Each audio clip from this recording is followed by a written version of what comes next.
Hello and welcome to the E36 and E46 rear upper control arm. Today we're going to be going over the rear upper control arms for the true coilover version. We do make a divorce setup, the ones that have the spring perch in the middle, but in this video we're going to be going over the true coilover version where the coilovers mounted to the trailing arm and the upper control arms don't have any coilovers or springs attached to them. So in this video we're going to be going over what's included, the construction of the control arms themselves, our QC process, some base settings, and our color options. What's included is you're going to have a pair of the control arms as well as a hardware pack.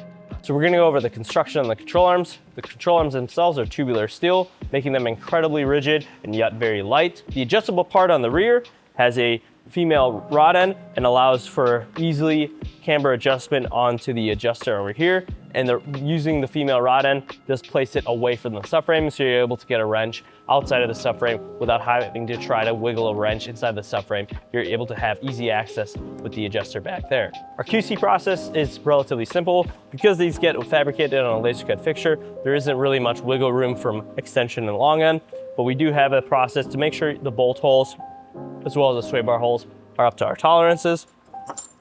We have a hole binder here that we check each bolt hole to make sure that the powder coat is relatively even. Now something to note is because powder coat does have a little bit of variances, some bolt holes you may require a little bit of force to get it through there. Besides that, you really shouldn't be having to chip away any powder or anything like that.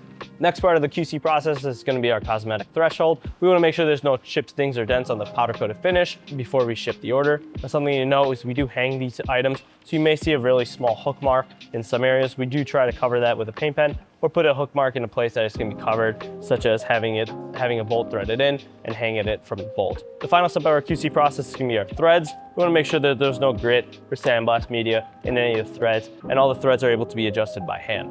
Next, we're going to go over the base settings. For the base settings, we do recommend about 1/4 inch of thread past the jam nut. So we're going to go ahead and loosen up these jam nuts a little bit.